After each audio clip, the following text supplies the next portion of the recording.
Good morning, everyone, and welcome to the PivotBoss pre-market video for Tuesday, March 30th, 2021. I am Frank Ochoa, aka PivotBoss. Here's a look at the daily time frame of the ES. You'll notice right here the ES is trading right near recent highs, not quite getting a breakout here just yet, but you see a very clear area of resistance across those highs. Beneath the lows, you have an ascending pattern that's developing here. These tend to break to the upside at some point and tend to break pretty significantly. In the previous session, what we were looking for was for bulls to defend the midpoint for a bounce back up and perhaps an eventual push through those highs and a continuation toward 4,000 and likely beyond that level.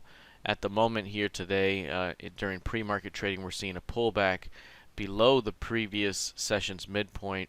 That's the key level again to watch today, 39.50. If price can get back above that level, we could see another day very similar to the previous session here, where price basically rallies from the day's low and continues throughout the session into the close. So right now we'll see how that plays out. Any failure to really hold the previous session's low could open up a broader pullback here toward the recent pivot low. So right now this market's still chugging higher. Early weakness here, needs to get back above 39.50 for a continuation higher. If we take a look here at the NQ, you'll see the NQ right now is trading within the boundaries of a very compressed range right now. Previous month's close is here and is basically chopped right around that previous month's close throughout the month. We have just another trading day to go here, Wednesday, until the month is over. Thursday we get a new trading day, and then Friday will be a market holiday in the US. We'll pick things back up Sunday night and next Monday. So right here again, compression right around the previous month's close. That'll likely persist. We're not expecting a big move up or a big move down. Based off of this recent low, the idea is that we're generally going higher from the bottom of this range toward the top end of this range, whether that means 13,170 or 13,320. That yet it remains to be seen. But again, we have an overall move higher here. If price can start getting above 13K, it opens up at least 150 to 200 points of potential upside over the course of the next couple of days. So right now, again, compression, which ultimately may unwind itself to the upside. We talked about the upside targets for those as well. Based off this larger key range here, any upside breakout down the road could take this thing ultimately to 15,073. So 15K could be ahead.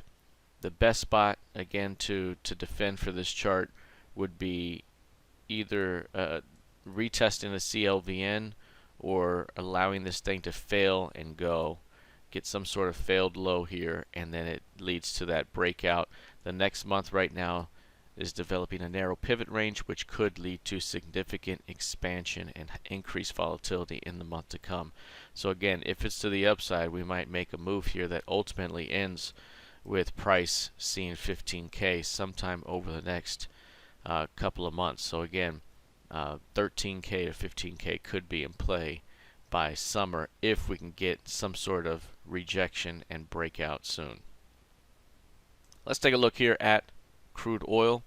You'll notice here with crude oil, this one is attempting to break through that 62 level, but just can't do it right now.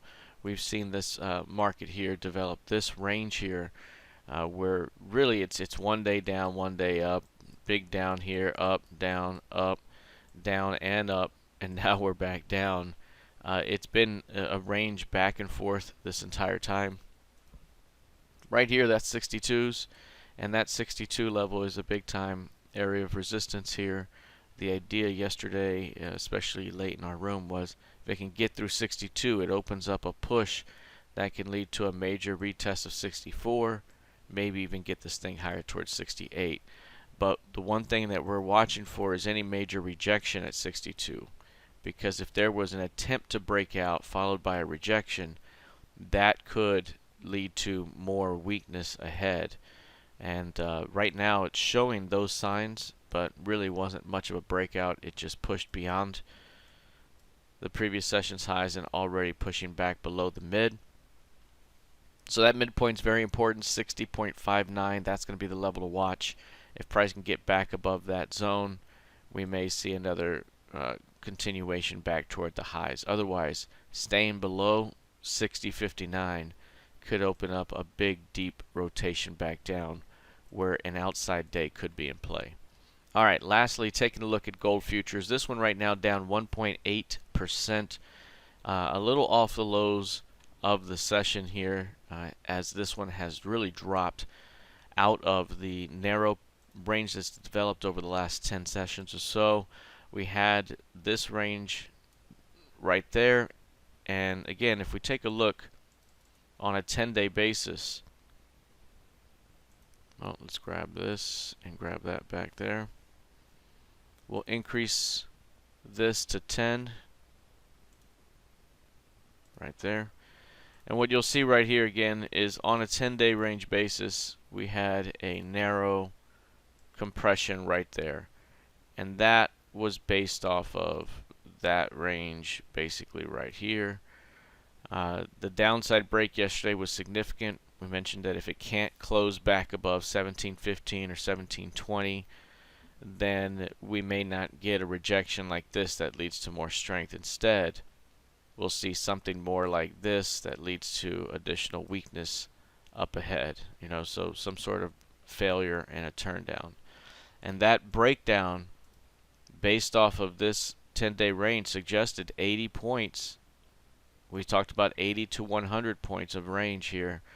We're almost there right now based off of the actual 10-day range now from this low to that high.